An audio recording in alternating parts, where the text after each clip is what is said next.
and also talking about some aspects of the project application that are going to be really important this year. I am, I think we probably all are, pretty concerned this year. HUD has created some additional conditions, some additional project quality thresholds, especially that any new project application must pass. I'm somewhat concerned that that HUD may be looking for reasons to deny applicants this year, and I want us to be very careful to make sure that we're not giving HUD any reasons to do anything other than approve and accept your applications as submitted. So we'll highlight some of those thresholds that they're going to talk about and make sure that everybody's aware of those, so that we can make sure that we don't give them any grounds to do things we don't want them to do. Okay, here we go. And I'm hoping you are now seeing my eSnaps thing. Yes? Great. Thank Yes. you very much. For some reason, when you ask, oh, hold on. When you ask AI to do something about eSnaps, they immediately go to a camera lens. So here's our little camera lens thing. But of course, that has nothing whatsoever to do with eSnaps. Who knows what it has to do with? Okay, let's talk about what we're talking about. Right now, you all are going to be submitting renewal and new project applications. Those all must be submitted within the eSnaps system that we're going to talk about by August the 4th. That's a week from tomorrow at 11 p.m. I ain't going to be doing that at 11 p.m. But get that done by close of business on August the 4th. 8 days later, you'll get some comments, some suggested revisions. Again, if we think that there are any things that might not pass a threshold review, we want to let you know that so you can make revisions to your applications. Basically, you're going to get a short turnaround to be able to make those changes to the applications. So by the 17th of August, we want you to make any corrections that are due. Elizabeth. I'm so sorry. I just want to make sure we have the right deadline on the screen. The email said August 5th at 11 p.m. Oh, So can we just confirm which is correct for the group really quick, please? August 5th is correct. Sorry about that. my apologies. I think it was a transcription error. So a week from Wednesday, not a week from Tuesday. So an extra 24 hours. My apologies. Don't pay attention to what's on the screen here. That's okay. And we're going to send these slides out right after the. Yes, but we'll correct it. So we'll just make that change before we send it Yes. out to everybody. Great. Thank you. Thank you for catching that. August 5th. Thank you very much for that. And basically, as I said, by the 17th, we want you to submit the revisions back in. 2 days later than that, we'll do what HUD requires, which is that we publicly post the project priority list. Our goal is to get this entire thing done 2 days before the application deadline, which is the 26th. Mind you, although HUD sometime last week released these project applications in eSnaps, they still have not yet released the COC application. So although we're committing to get this done by a date certain, we still haven't gotten the application materials to do the COC application. So we will do our best to meet that schedule. HUD is not making it easier for us at this point in time. Okay, so here. Oh, what is going on? Something's missing on this slide. I'll fix this. We'll fix this as well. But two things really important here.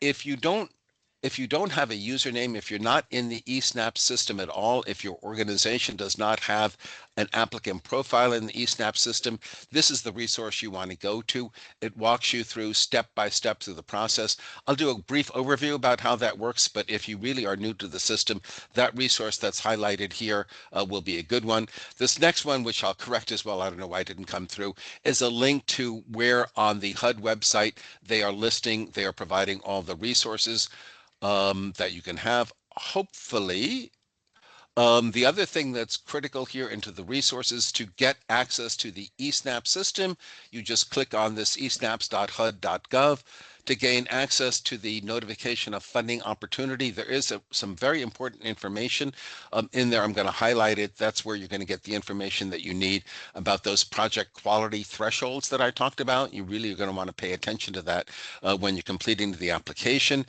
If you ever find that you are locked out of the eSnap system, and what happens is if you attempt to enter into under your username 3 times and you do not successfully enter the system, you will be locked out. The only way you can get back into the system is if you send an email to this email address here, the e-snaps@hud.gov.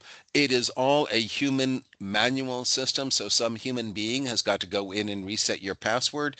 So try to avoid having to do that. As we get more into the competition, there could be some delays in that happening.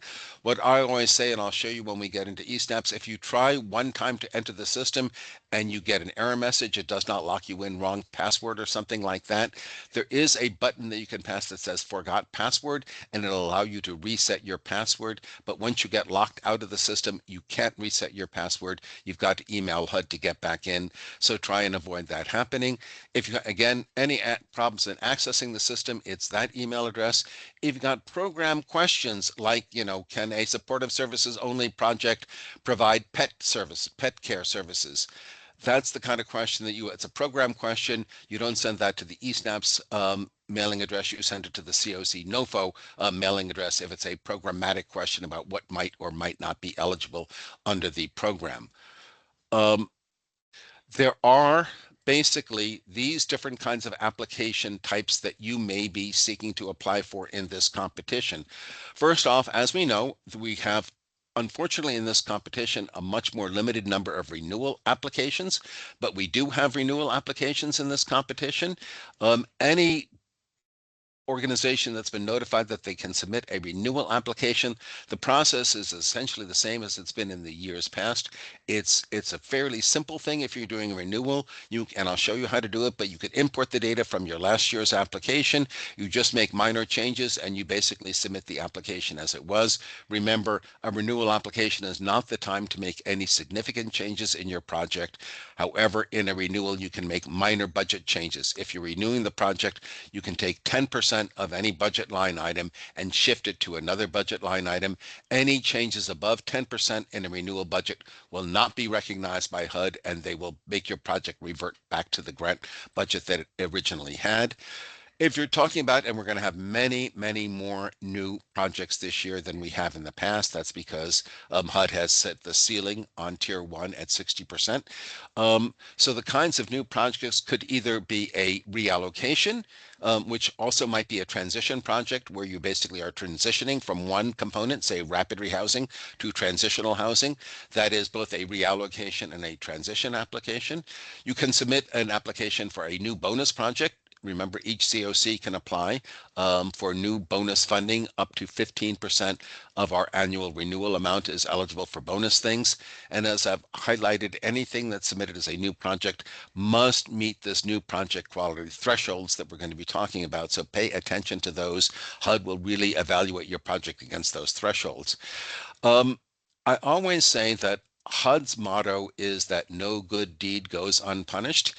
And they really invoke that when it comes to serving youth who are experiencing homelessness. For reasons I do not understand, they make the youth homelessness demonstration project applications, including renewals, much more complicated than the so-called regular COC projects. So you've got additional questions and information you have to provide even for a renewal project in YHDP. You can either, if you've got existing YHDP funding, you can either renew those funds or you can submit a new application that's either going to be a replacement. A replacement is when you are the existing recipient of YHDP funds, but you're going to be applying for a different component. Let's say you have a YHDP project for rapid rehousing. You're going to apply again for a YHDP project for transitional housing. That is considered a replacement application.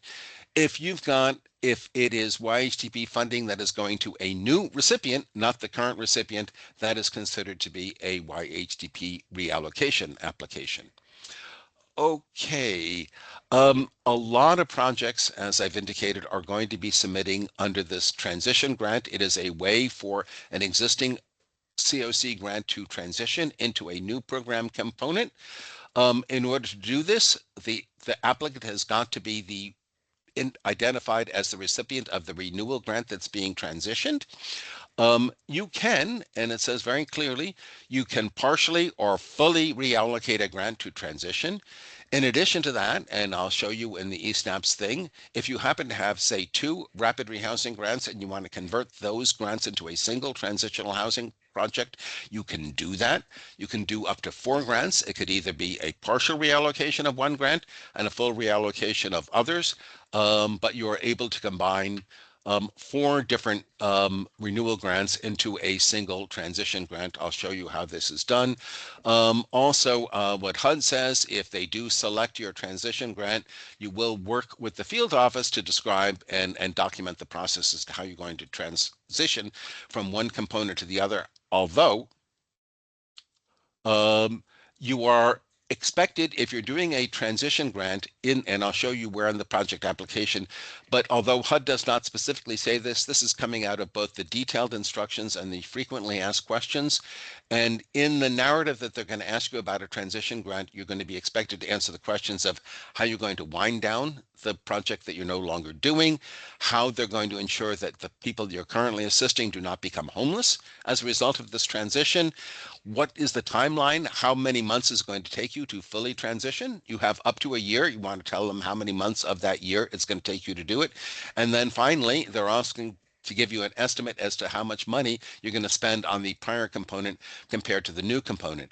Now, when you're doing this transition grant for a new project application, your project budget is only going to show the funding for the new project thing. So if you're going from rapid rehousing to transitional housing, you're only going to show in the project budget in the application the funds that are going to be spent on transitional housing.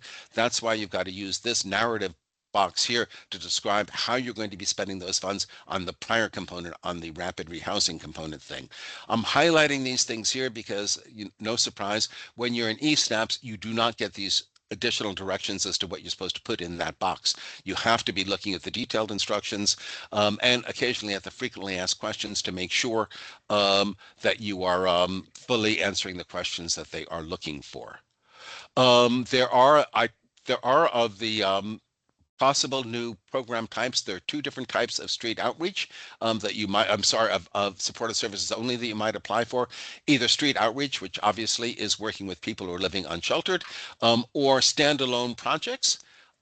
Remember, you can't do an SSO project. You can't provide SSO projects to people who you are currently housing in a housing project. You can provide SSO projects to other folks, to folks who are participating in other housing projects if they're transitional housing projects. If it's a permanent housing project, in theory, the only SSO services that you should provide is for those 6 months after the participant has moved into permanent housing. So if they're transitional housing, you can serve them in an SSO project. If they're in shelters, you can serve them in an SSO project. If folks are in a permanent housing project, there is a significant limitation as to how long you can provide them assistance in an SSO standalone project. Oh, is this where I want to be? Hold on, I'm sorry, folks. It is, okay. So under YHDP replacement reallocation, as I said before, if you are the current grantee and you're changing program components, you do a YHDP replacement allocation. There is this other thing in this. If you are actually, this is just YHDP only.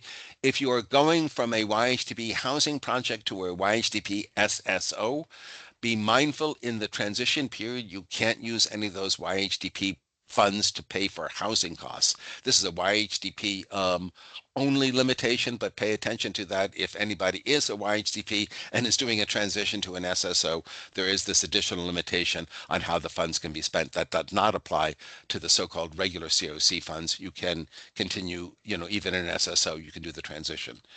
They're also, as I said before, that no good deed goes unpunished. These are, if you're doing a project description for YHDP, there's a lot of additional information you're expected to provide. Look at the detailed instructions under YHDP to get that information as to what you need to do. They're also going to ask you for information about the Youth Action Board. You're supposed to be able to address that in your application. Also, YHDP allows you to select a number of special activities up to and including waiving the match requirement. However, the only way you can use any of those YHDP special activities is if every year in the application, you indicate on the check boxes which one of those special activities that you intend to use. If you do not indicate that you intend to use those special activities, you are not going to be permitted by HUD to use them. So pay careful attention to those lists of special activities. If those are something that your project is going to engage in, you want to be sure to check on the box.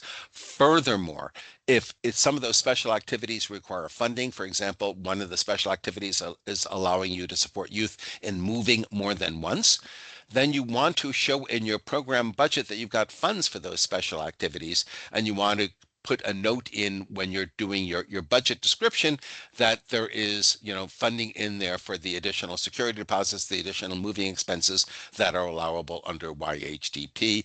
And then finally, when you get to the supportive services budget for YHDP, those of you who've been through it before, they make that more complicated as well. You need to first do a budget that shows just what your staffing costs are, and then you need a budget that shows every other cost associated with implementing moving costs, for example. You've got to have a budget that shows both the staff and then a separate budget that shows your other than staff costs associated with it. That's just why HDP, like I said, they really like to make it harder to provide that information.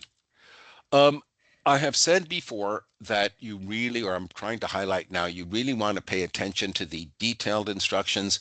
This is a screenshot of this screen 2B, the experience of the applicant, subrecipient and other partners, and it says describe your experience in effectively using federal funds and performing the activities in the application. So you might think, that's what it's saying I need to do. I'll just answer that question. But you want to go and look at the detailed instructions, because what they're really looking for is all of these other pieces of information. These are not specified in eSNAPs. When you are doing these applications, you very much want to look at the detailed instructions for each component type, and they will tell you what specific information that HUD is looking for.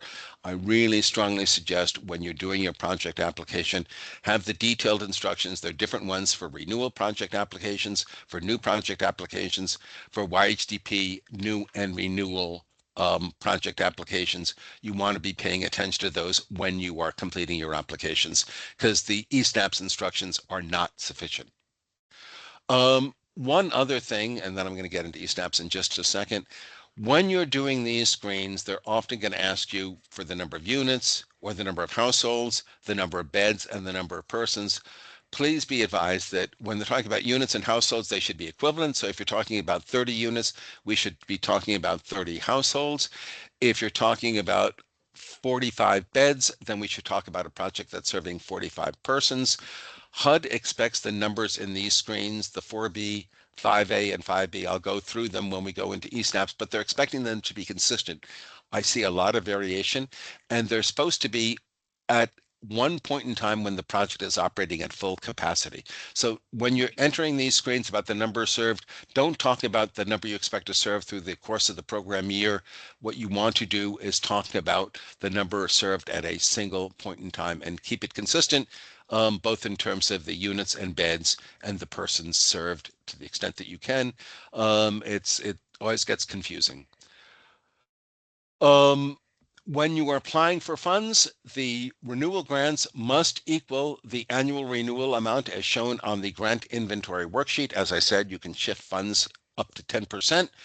The transition grants, remember, it is a new project application. The budget is brand new. You can change the budget in any way you wish, but you cannot exceed the annual renewal amount as shown on the grant inventory worksheet. Ideally, you should come in exactly at that annual renewal amount, if you possibly can. Also note, HUD says this all the time, if you make a mistake in your application and inadvertently ask for fewer funds than you are eligible to apply for, HUD is emphatically clear they will never award you more than what you ask for. So if you make a hellacious error and you meant to ask for $100,000, but you ask for $10,000, HUD's not going to give you more than $10,000. That's always their rule. So be careful. Make sure that you're asking for the right amounts. A lot of folks claim indirect costs on these budgets. There is no budget line that shows exactly where your indirect costs are. Basically, what you do is you need to add those indirect costs into your existing budget lines within those eligible, and you should, and most people have gotten this, you should indicate when you're providing a description of your cost, you should also indicate that you're also including indirect costs there as well. This is a link to this indirect cost toolkits for COC and ESG programs. If you're claiming or intending to claim indirect costs, I strongly encourage you to pay attention to that resource. It gives you a lot of information, not only certain of the costs that are eligible under the COC program can you claim indirect costs on. So you want to make sure that you're only claiming those costs where you're allowed to claim them. This toolkit helps explain that process to you. As I said, there are these new project quality thresholds that you must meet. They are on page 6. They start on page 63 of the notification of funding opportunity. If you're doing a new project, there are different project quality thresholds for transitional housing, rapid rehousing, permanent supportive housing, SSO standalone or SSO street outreach. If you're doing a new project application, go to the NOFO, take a look at what those project quality thresholds are. Make sure that you're hitting every one of those thresholds. It's critical. Those are grounds for HUD to reject your application if they don't feel that you've met those thresholds. Okay, and then finally, here is my next screen. Let's go to directly into eSnaps and blow up your computers. Okay. All right. Give me just a second here. And to go to where I want to go. Okay, of course, I should have done this before. Okay. So hopefully now you're seeing my eSnap screen, yes? Yes. Yes? Super, thank you very much. So here is the login screen. Before I go into that login screen, anyone who is, and it's this esnaps.hud.gov, that's how you get here. If you do not have an individual profile in eSnaps, this is where you do it, where you see create profile on the screen. You just click on that create profile button there. All you need to do to create a profile is have a name, a first and a last name. They want both of those, an email address, and then come up with a username. You can use any kind of a username that you might want to use. It does not matter. That's all the information that you need in order to create an individual profile. Okay, let's log into, let's say we've created our profile. We are now logging into the system. By the way, I think we are. Thanks to the Rhode Island Housing, I am using their account to set up this sample profile. It's just what we need to do. In order to get into eSnaps, you have to click this accept button. I don't know, it's saying something or another there, but it don't matter. If you don't click accept, you don't get any further than that screen. So click accept. This thing over on the left-hand side of the screen under this thing called Workspace, these may not look it, but these are the tabs that you need to go through in order to go through this application process. You start on Applicants right here. Okay, now if you had just created a new user profile and you want to link that new user profile to your organization's eSnaps account, you do it by clicking this Registrants tab here. And then once you click that registrants tab, you click this little paperclip there. And that allows you just take whatever that new person's username was and their email address and just add that to your account. Easy, as simple as this. You always want to have at least 2 people within your organization who have access to your eSnaps account. This, in case somebody's sick or leaves the organization, you have access to it. If you don't have anybody in your organization with access to your eSnaps account, you're going to have to go to HUD and get them to help you gain access to the system. That can take time, so you want to make sure you've got multiple people associated with your account so you can always get into the account. Now, once you have done that and you've added registrants to your account, this is when you want to open up the applicant profile. If you are an existing organization, you've already got a profile in the system, you're going to want to go to the submission summary screen. You're going to want to make sure that this one, as it is, they've all got these green check marks on each of these things, and it looks like this at the bottom of the screen. If you need to make any changes in the applicant profile, one of the things you might want to look at is the contact information for the authorized representative or the alternate contact. These are the people that HUD will contact if there's any problem with your application. If they contact you and there's a problem with your application, you're going to have a very, very limited period of time to make changes. So you want to make sure that these contact people, that those email addresses are correct, accurate, and reflect people who are going to be checking their email regularly, especially during the competition. If you need to make any changes, change the contact information or anything like that, you click this edit button on the bottom of the submission summary screen. That will open up that applicant profile. Otherwise, if you don't click that button, it's going to say this form is complete. You can't make changes to it. So excuse me, hit that edit button.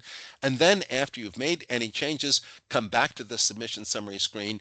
It's going to, where it now says edit, it'll say complete, and click on that complete thing, and then your applicant profile will be ready for you to use. So you want to always start out by checking the applicant profile.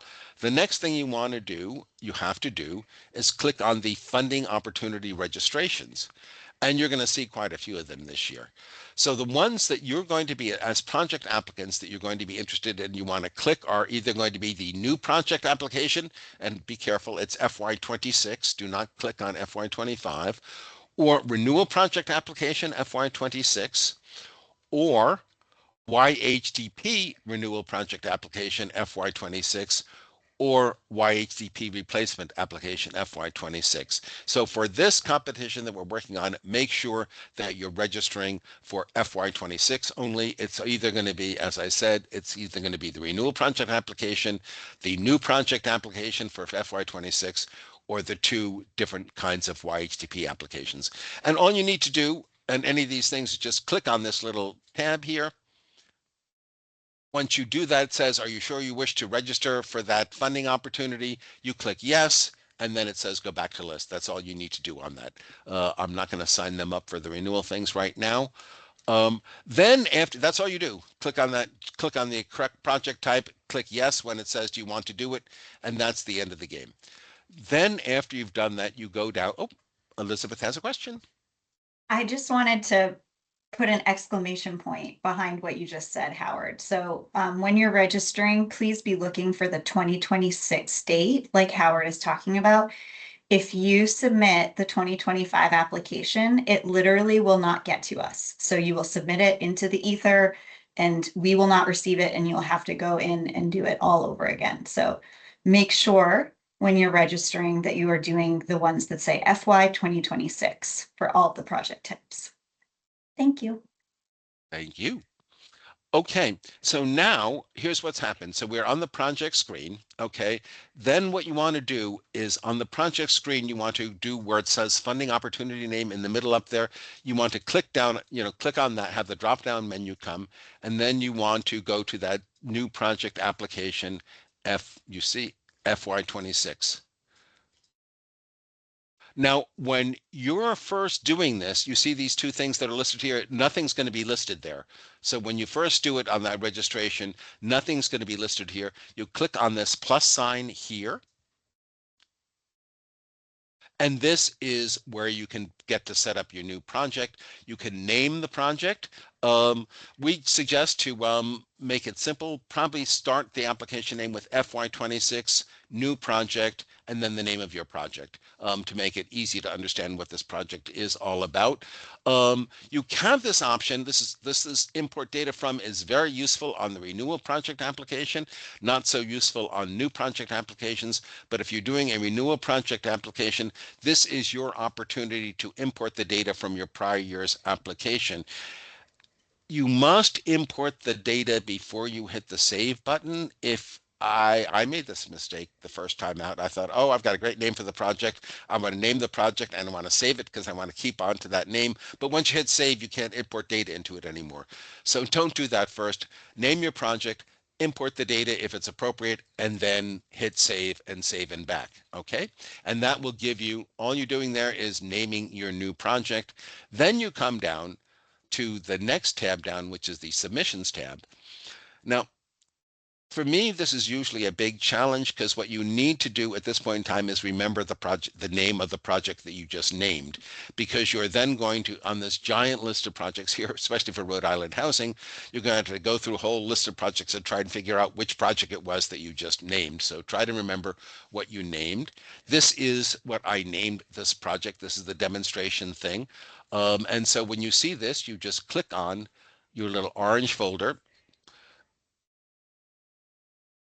and it's going to start opening up the project application.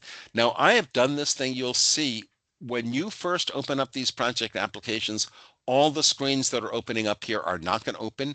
You basically got to go through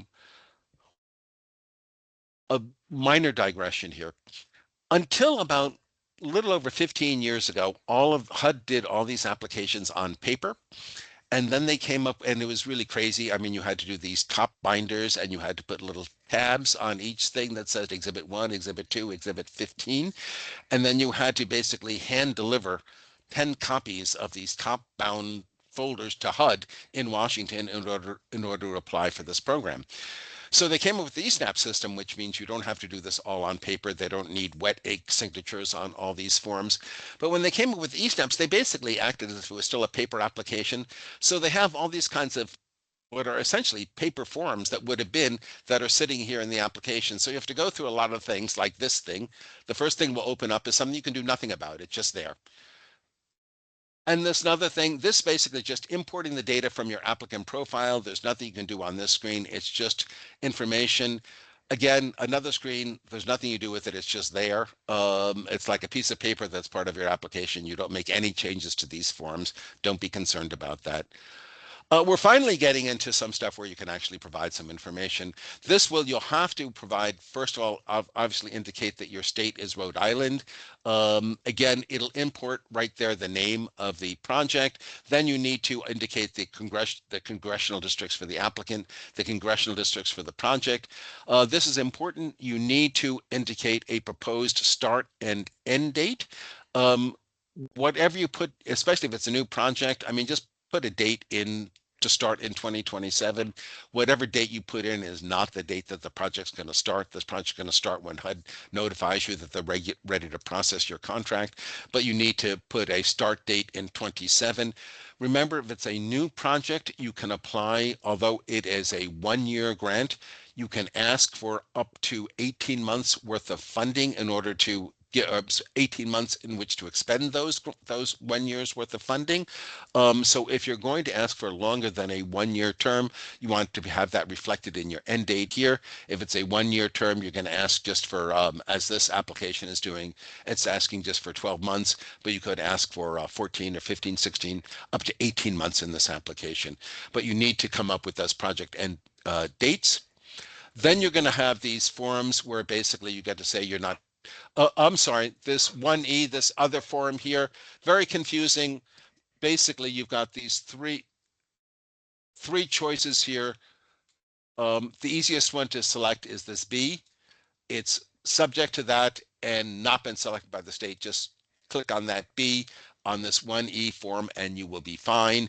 And hopefully you're not delinquent in any federal debt because that will have negative impacts on your application.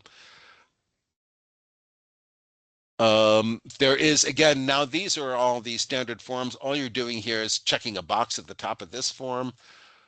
To keep it interesting for you, they move where the checkbox is. So now it's down here where you're checking on the box. This SF2880, by the way, people can get really uptight about answering this, but as it's answered in this sample here, you can say that there's no other governmental assistance, and you can say that there are no interested parties into it, as this thing does. This is perfectly acceptable, and then that completes the form.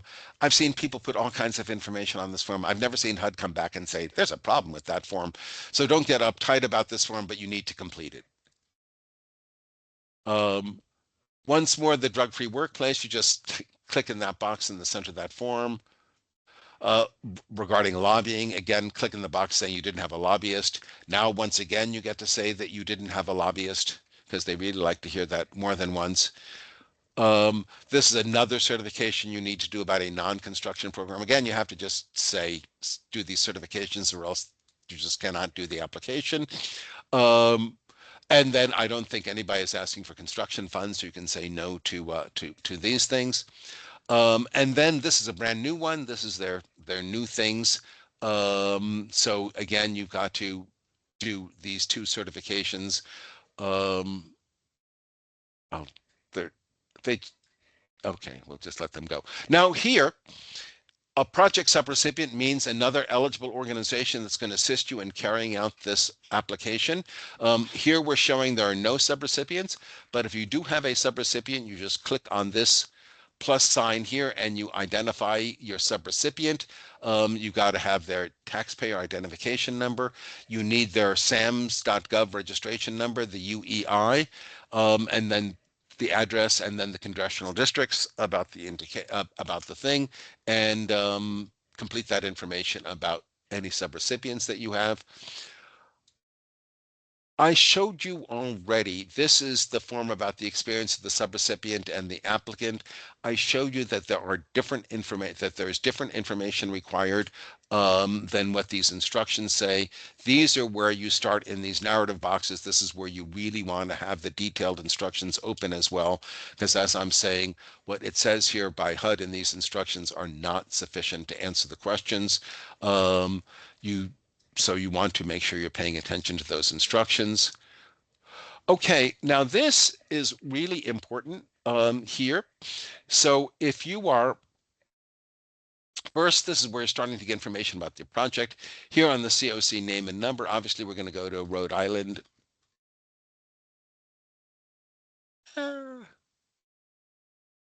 We can do a lot of scrolling in this thing. Well, there it is. And then, of course, Rhode Island Housing is going to show up. And now this is where you indicate the component type of your new project. So these are the various options. I'm going to leave this on transitional housing for the moment, but I'll show you what it looks like for SSO shortly. Basically, on this one, you get to indicate, whether it's going to be a reallocation or bonus funding or bonus and reallocation. We're doing this one as if it's a transition application where we've got an existing rapid rehousing that we're changing into a transitional housing project. So we're calling it a reallocation. We're not a victim services provider. And we are saying that we're requesting transition an eligible renewal application. So here is where we get to list the eligible renewal applications that we are transitioning through this application process. You don't have to do more than one, but you can do more than one. And you want to give the PIN. Remember, the PIN is the first 6 digits of your project number. It's going to start out with RI, and then there are going to be 4 more digits that you want to put in as the PIN number. The operating start date and the expiration date is what the existing dates are of your grant. Basically, if it's a transition grant, what they're saying is your grant is going to start on the earliest expiration date that you're showing on this table. That will be the start date of your new project application. Now, these are those instructions that I provided you earlier. You see this box here, 7B, provide a brief description that discusses the scope of the proposed transition. Remember those 4 other questions that I had in those slides. This does not provide enough information as to what HUD is looking for. Those 4 other questions are the information that HUD wants you to answer in this box. Very important that you give as much information as you can. Again, if you're saying, I'm going to spend, I've got, 4 people in my rapid rehousing grant, their leases do not expire until 10 months into the current contract. So I'm going to spend 10 months of rental assistance on those grants. You want it to the extent you can be as specific as possible in this, because once it's in the application and HUD accepts it, that means you can do it. And if you leave things not very clear and specified as to how you're going to do the transition, the field office might potentially challenge that once the grant is awarded. So the more detail you can provide about how you intend to transition, once they accept the application, you're going to be allowed to do it that way. And again, it's not going to replace state or level funds. So we're not going to do that. And unfortunately, in Rhode Island, we cannot apply for a rural costs. Okay. Now, this is again the project description. You want to very much, once again, in this narrative, look at the detailed instructions, look at the additional information they're asking for. Just this description that addresses the entire scope, that instruction is not clear enough for most folks to fully understand. Pay attention to these project milestones that are here. The reasons why there are these separate columns here is if you have more than one, if you're doing a site-specific thing that has different buildings or different sites associated with it, that's what will be in those different columns. If you just have a single site, just a single project, everything is going to be in column A. Obviously, you want to give some information about when you're going to start expending funds or hiring the staff, when the date when you expect people to start enrolling in the program, when you expect them to first occupy the units, when you are expected to be at 100% of capacity. You have to enter all of those boxes. You probably are not going to be closing on purchase, doing all this rehabilitation and stuff like that. So you just need to go as far down as when you near 100% of capacity. You want to provide HUD with a date as to when you expect to be at 100% capacity. I do not believe that you guys are going to be asking for capital costs, so you can just put NA in this one. And again, this is your we've seen many times before. These are just the target populations for the box and for the project. And obviously, you're going to use coordinated entry. Again, now these are the questions that you need to answer about. And as you can see, this is specific for transitional housing. So they're asking questions about what your experience is in transitional housing, how you're going to supplemental resources, how you're going to assess the service needs, and how you're going to provide those 20 hours a week in supportive services. There are a lot of new questions in this form here if you're saying you're going to do a transitional housing project. This is again, this is a familiar form. By the way, this is for each, these are all the eligible supportive services costs. So if you are saying that the applicant or a subrecipient is going to provide these case management services, then the expectation is that when you get to the supportive services budget, you're going to have a budgetary um, you're going to show a budgeted amount for supportive services costs. So any of these costs that you select and you're saying that either the applicant or a subrecipient is going to be performing, there's an expectation that there's going to be a corresponding entry in the supportive services budget for those costs. This is that other form that I talked about, the 4B, the housing type and locations. Again, this is the units, so we want these number of units to equal the number of households that were served. And here is when you get to enter into this thing, we're going to say, select the housing type, which could be shared housing, cluster apartments, scatter sites, often is the case, and the units, number of units you're going to do, and the number of beds. And this, if it's a scatter site thing, you'd be expected to enter basically the address of your agency. And then this is just the counties that you expect to serve with your project. Um,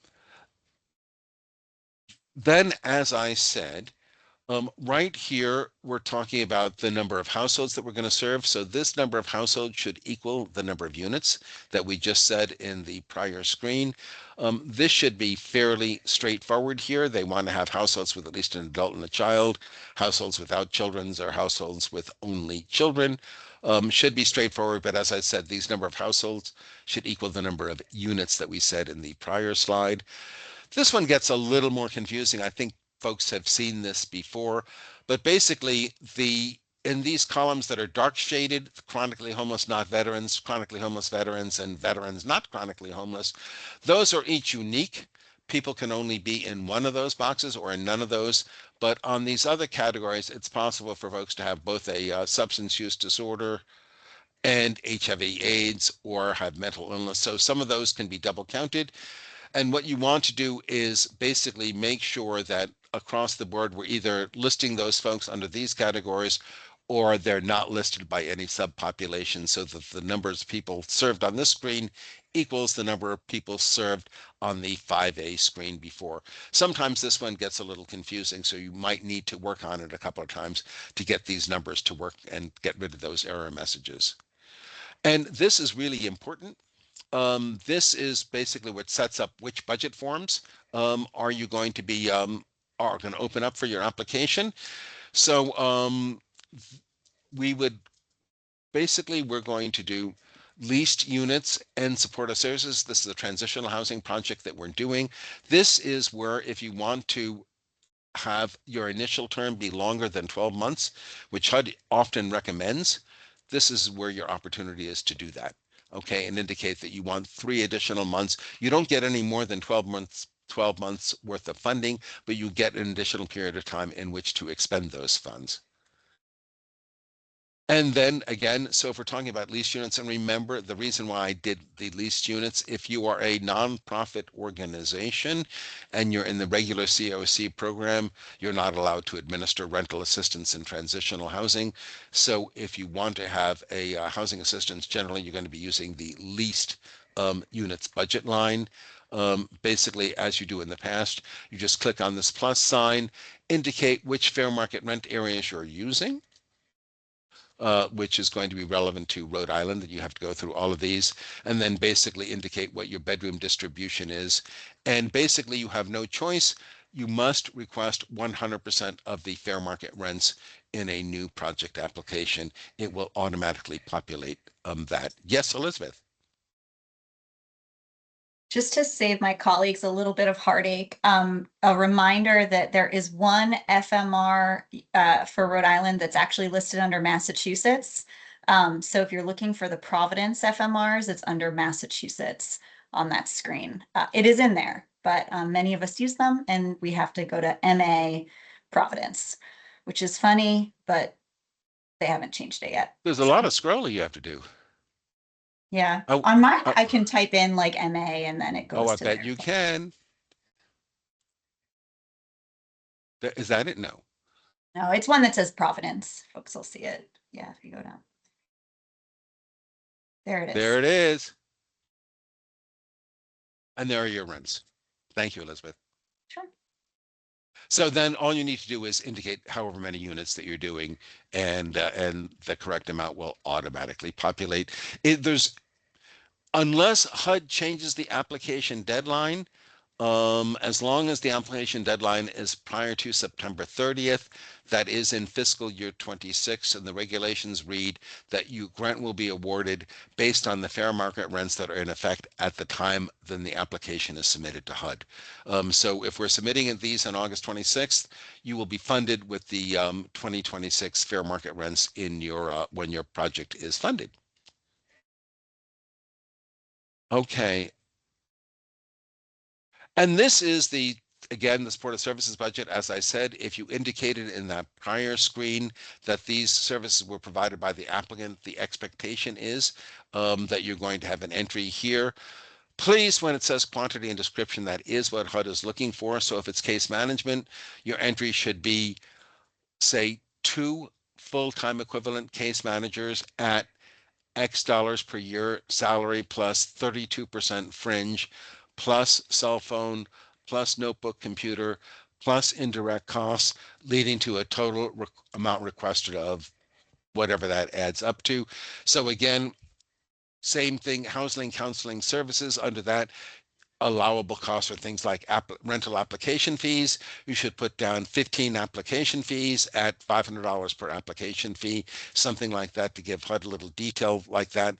They are looking for a certain amount of detail in each one of these things. Transportation, if it's bus passes, you want to have an indication as to what a bus pass costs and the quantity of them that you're going to be purchasing for the program. And HUD will review this and make sure that all those requested amounts are reasonable. Okay, and this is, by the way, everyone is entitled to ask for costs on the VAWA budget line. Basically, primarily, if you're doing this, it will be to facilitate emergency transfers. That's where people do not feel safe in their current unit. You can pay for a lot of costs related to getting people into a safe unit, application fees, moving expenses, additional case management and support needed to do that move. If, because they are survivors, if you need some additional security in that new home, cameras, something like that, even internet in order for those cameras to work, those are allowable costs under the emergency transfer facilitation. We want people to be safe, so consider applying for some funds under that category if you think that some of your participants may need to benefit from that. Again, then you have to provide information on the match. These are the new things that we had. I want to, and this is just going to be the summary budget. Remember, you have to manually add in your admin funding line. It can be up to 10%, but unless you manually add in a funding category on that admin line, you will not get admin funding for your grant. Again, what HUD always says, if you don't apply for it, they can't give it to you and they won't give it to you. I just want to briefly go back because I to the project detail of an SSO project. So it is a somewhat different screens than we've seen before. And so now if you're doing SSO, you have to select a type, whether it's going to be, now obviously you coordinated entry, only our coordinated entry leads can apply for that, but you can apply for standalone supportive services or street outreach. Those are the eligible SSO project types. And again, if you are transitioning, you can enter that information. Same thing that we've had it before, but again, you will have different screens that are available. Most of it obviously is going to be on the, when it comes to the funding request, if it's an SSO project, as you can see, they've limited the number of choices that you can make in terms of the funding request. You can't ask for leased units or rental assistance, of course, because it's an SSO project. You could ask for a lease structure if you need to lease a structure to run your supportive services program. If not, you're just going to ask for a supportive services. That VAWA box is always checked by HUD in all these applications. And unlike in the previous ones, now you're only going to be providing information on the supportive services budget screen. Okay, and then basically once your application is completed, and it'll be completed because all of these, we've got green check marks everywhere. And this submit button on the bottom of the screen, which is now grayed out, will be solid and you'll be able to submit the application. Remember, when you as the project application are submitting the application, you are not submitting it to HUD, you're submitting it to the COC. And therefore, if there are any issues or anything like that, it's not going directly to HUD. We're going to receive it. We can send it back to you for revision. We likely will, in many instances, send it back to you for revisions. But don't be too concerned when you hit that submit button. It's not going directly to HUD. If there's anything wrong, anything changes to be made, we'll have the opportunity to do so, and you will get it. Now, I see, Bill, you're asking for the certification screen. Which one? 7D. Is that, there's nothing new on there? Is that just the one that certifies that everything's accurate? Oh, okay. Sorry. Yeah, I think that's, well, here it is. It's Okay. it's so I think that is the same thing that you've already said. Yep. The new ones are here. These are this project eligibility certification. These are the new ones. Okay, gotcha. You've Thank seen you. this Yep. language before. Yep. It's obnoxious. The pretext of harm reduction. The pretext of harm reduction has saved thousands of lives. It's no pretext.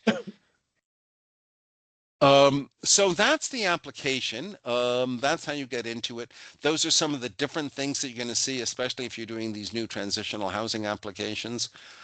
I think with that said, I think we are open for questions.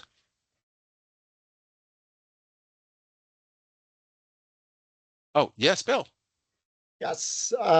So when we import data for renewal applications, I'm sure a lot of previous narrative around housing first and things like that is probably not going to be looked upon favorably. How much editing, revisions, what are your recommendations on that? And for PSH projects, are those housing first questions going away? Is anything going to be replacing them? That's a good question. Let's go take a look. I can take a stab while you're getting it open, Go. Howard, just because I've done our renewal.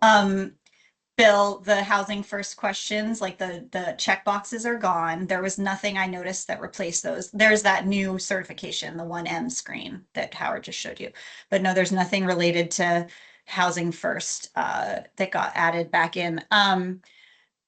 I ended up editing almost every screen. So I did import our old one, but then I think I ended up doing submission with changes on almost every screen. And between the new questions that they were asking and updating my narratives around removing references to strategies that we're not naming in the application, I had to do it. But it didn't take too long. It's still helpful. It's definitely still helpful to import, but just, yeah, Okay. go through it with a finely toothed eye. That's Yep. combining two metaphors, but you know what I mean. That's what I was thinking. Thank you, Elizabeth. Yeah. Appreciate it. Yeah, I just went and looked those housing, all those housing first, they're gone, and there isn't another set that thing about participation. There is under supported services, there's the box that explains about the services requirement, but there isn't a those screens don't exist anymore. And yeah, I definitely would, as Elizabeth said, remove those references to housing first. Victoria.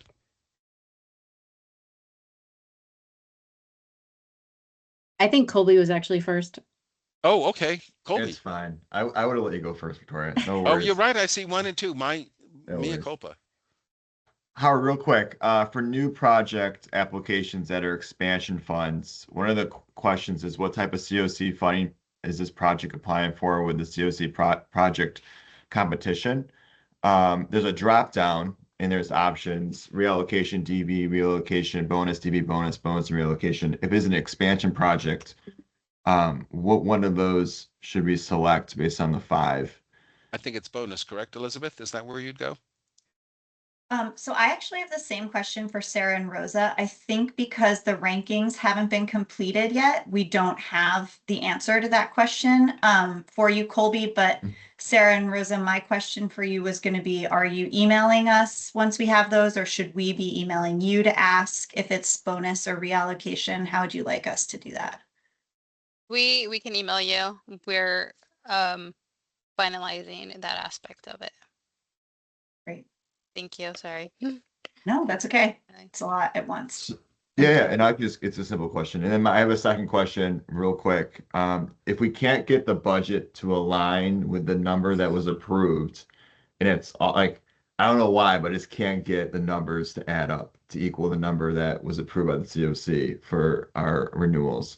Is there like a secret to the math that I just don't know? Like I'm trying to back out numbers and add numbers.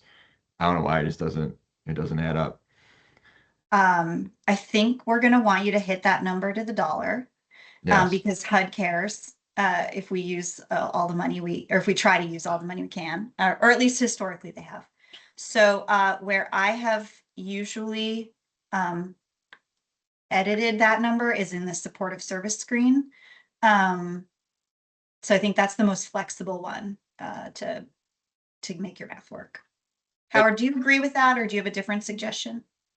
If it's getting down to, we're off by $15 or something like that, use the admin budget line because you can put in any number on the admin budget line as long as it's not more than 10% of the prior budget line. So, if you need to make it, $4,056, it's a crazy number, but it'll allow you to use those funds. It's and you're right, literally Colby. pennies. I can't, like, it's literally just I can't get them. Oh, okay, yeah, then definitely do admin. Yeah. All right. Just Okay. as long as you're not over that 10% cap. Got it. Thank you. And HUD does not do pennies, so make sure everything's in whole dollar. They don't accept anything that's less than a whole dollar. And you're right, Colby. The other issue, of course, is it's the rent. It's because of the fair market rents.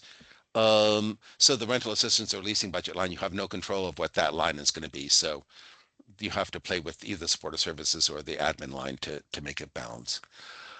Thank you. Okay, Victoria, maybe it's right this time. I think so. My question is for a reallocation grant, are we still able to import our anything from the previous year to then be able to edit?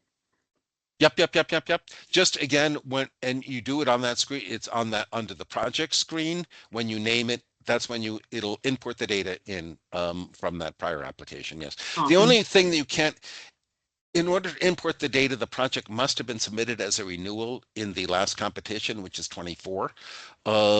If it was submitted as a new project, you're not going to be able to import the data into a renewal project application. That's the only limitation. And if that happens, it's not such a big deal. You just go in and open up your last year's application and basically, just cut and paste the data, the thing into your new form. So it's a few extra steps, but you don't have to retype everything. That's for sure.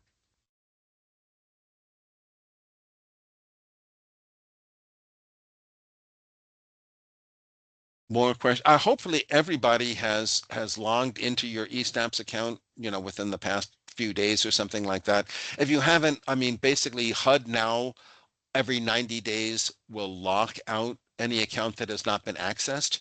So again, if you have that lockout again, make sure you send that to esnaps@hud.gov. Make sure you include the hyphen. Elizabeth. Thank you. I have a question for our renewal. We have not historically requested those emergency VAWA costs. Is it okay to do that as a renewal? And just take the money out of whichever budget line we want, as long as we stay under the ARD? Yep, Okay, exactly. great. And that's again, as a new project, your budget is yours to design as you please. So you can put the funds into the VAWA budget line if it's appropriate, as Elizabeth has indicated. If it's a renewal project, you're allowed to do it for sure, but you have to take the funds from an existing budget line and move them into there. Okay. And then my other questions are about our new project application that we're putting in. So on the first subpopulation screen, the 3B one, that's just like the check boxes of the subpopulation type. There is not a subpopulation of seniors, but we are applying for that seniors priority, whatever they Yep. called it. Yep. So I think I should probably put other there and put Yes. seniors. Do you agree? Yep. Okay, great. Yep. And then can I check I think some of our seniors will also fit some of those other subpopulations as well. So should I check, is it like an all of the above? Okay, great. And then my other question is sort of strategic. We have a renewal, and so I'm trying to decide whether to do an expansion of that renewal or a standalone new project. Rosa and Sarah, I haven't heard that there's a preference from the COC one way or the other, so I'm assuming there's not, but correct me if I'm wrong on that. So Howard, my question is, in terms, my renewal project won't start until January 1st, 2028. And I would like to start the seniors sooner if we get selected for funding. I'd like to do July, like something like July 1st, assuming HUD's remotely prompt with contracts next year, which I know is a big assumption. But so because I don't want to wait until January 1st. So can I do a new project for 18 months that starts July 1st and then have it be an expansion of my renewal that starts January 1st, 2028? Or do I need to do do I need to do a standalone new project for 18 months and then consolidate next year? Yes. The latter is the The case. First, second. yeah, because you're not, if you're consolidating, you can only request the 12-month term, so you can't get that 6-month startup period if you were consolidating them or expanding either. I'm sorry, an expansion you can't. Expansion can only be a 12-month term. Yep. Because it's expanding an existing renewal grant, which can only be for 12 months. So I think as long as your new one is big enough to stand alone for that initial term, which it sounds like it is, then I would do that as a just a separate standalone new project, and then next year consolidate them. Okay. And there's no way I could like enroll the seniors into that I could do there's no way I could do it as an expansion project for 12 months that starts January 1st and begin enrolling those seniors earlier in the program, right? Because they wouldn't be homeless on the first day of the project. Like, okay, I think I answered my question. I need to do it, the two separate projects, if I want to start the senior project. Yep, first. Yeah, yep. Okay. Just so initial, obviously, with the separate project, you've got to do an extra APR and all those other steps too on that project. Mm-hmm. Okay. Thank you. Kristen. Hi, I have a question. Under the HMIS line item, we use a comparable database, but I just want to confirm that we can still use that budget line item, even though it's a comparable database? Yeah, Okay. because it's performing the same function. Okay, and then we haven't traditionally taken that from these, so I'm wondering on renewals, is that okay to add to our renewal? I mean, obviously I have to take, move things around so it doesn't change the total, but is it okay to do that on a renewal? Yeah, you are allowed to open up a budget line that you haven't used, in this case the HMIS line. But again, Kristen, as you're saying, you have to move the funds from another budget line into it, and it can't be more than 10% of those other budget lines. Oh, right. Okay. But under those conditions, yes. Okay, great. Thank you. Colby. If we do not have subcontracts built out by the time of next week, is that okay to submit the application without subcon? So Yep. Do we have to submit any if we know we're going to have them? Do they need to know now, or can they know later? They can know later. Again, it's going to be based, assuming that your organization has got adequate experience and capacity to take on the grant, because that's what HUD will be evaluating.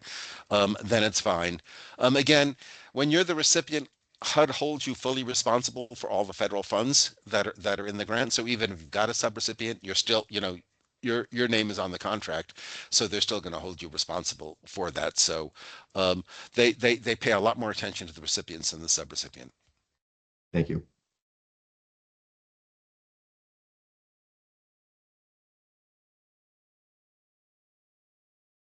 Questions? Does everybody have accounts in eSnaps? You're all of you got applicant profiles and all that set up, so good.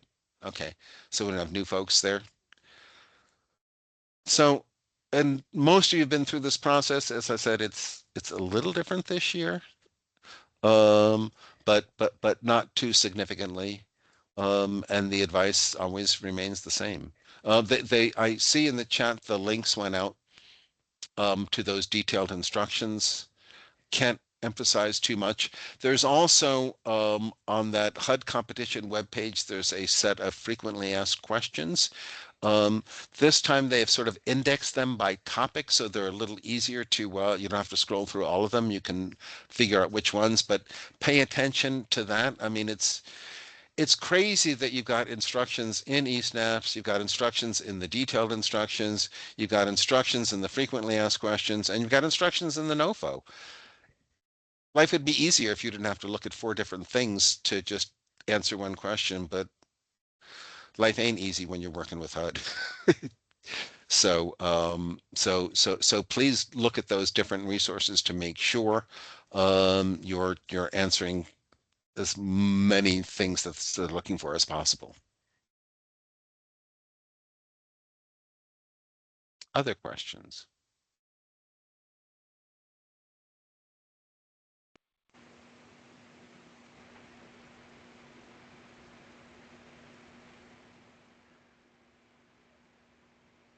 Howard, Mm-hmm. this is Jeff Stupakovich. I'm from Newport Mental Health. I'm brand new to eSnaps, and I'm sorry for the ridiculously basic question, but when I get to the screen that asks me for applicant name and applicant number, it seems like those already exist, and I need to find them. Is that correct? So your applicant name is whatever your legal organization name is. The number is your SAM. Hopefully you've registered at sam.gov. Okay. And when you do that, you get a unique entity identifier, a UEI, and that is the number that is the applicant number that they're looking for. So at sam.gov, that the UEI is the number that I'm going to be using in that exactly. box. Yep. And the official name is whatever's on our W-9 or whatever, right? Yep. Perfect. Great. Thank you. Or it's going to correspond to, also because you're going to have to show your nonprofit documentation. So, make sure it agrees with whatever is shown on the, if it's a 501c3 letter from the IRS, make sure those agree. Thank you for that. And Jeff, it's new and different for folks who haven't been in there. So if you let us know if you're running into difficulty. I'm sure I will be running into plenty of difficulty, but I'll try not to burden all of you with that. So thank you. Don't worry. We just don't want folks to be spending endless amounts of time if they're stuck on something that we can get you unstuck on quicker. I appreciate that. Thanks.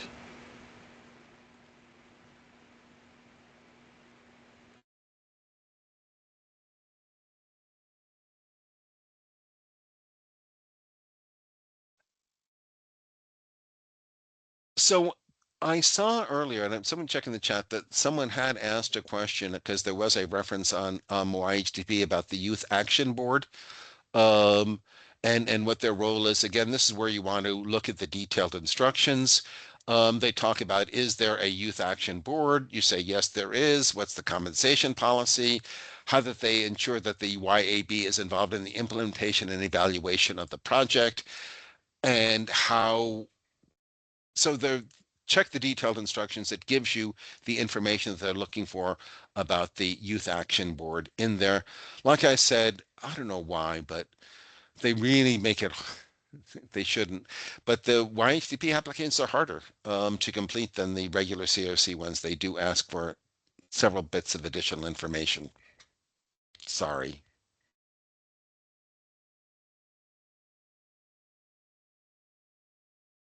I think we had a question about the VAWA budget line item. If we've requested VAWA funds in the past, can we remove them now? Yeah. Yep. You can zero it out. Do you know, Howard, and sorry, I'm just thinking about that too, because I'm really trying to consider whether we want to add them. Is that the kind of cost that we could ask HUD for an amendment for during the project term if an issue came up? You could, sure. I mean, the issue there could be that, if it's an emergency transfer, the need likely is very soon, and if you got to go to HUD to get an amendment, it might not be quick enough. Right. So the risk would be like the agency floating the costs and potentially not getting reimbursed for them. Yeah. But okay.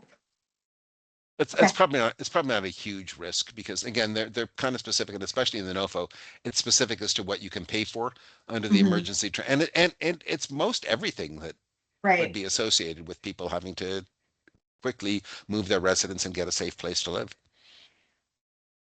Okay.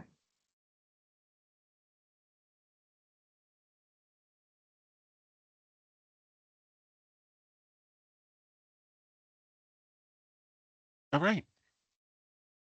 And I think we've hit the questions that were in the chat now. Yes, I believe that we have gone through all the questions in the chat, Super. but last call. Is there anyone that we missed? Last call.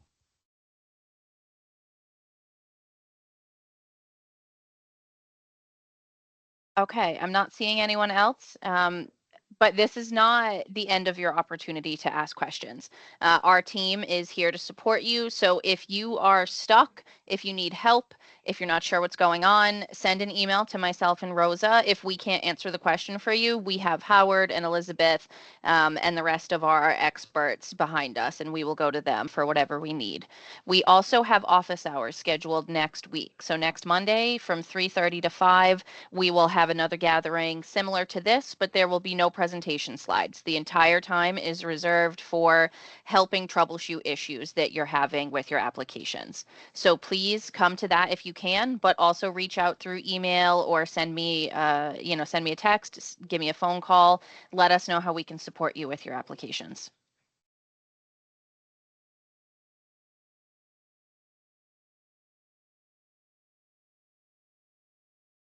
Thank you all. Appreciate this. Of course. Thank you everyone for joining us today. Thank you for persevering through this process with us. Thanks. Have Thank a great you. week.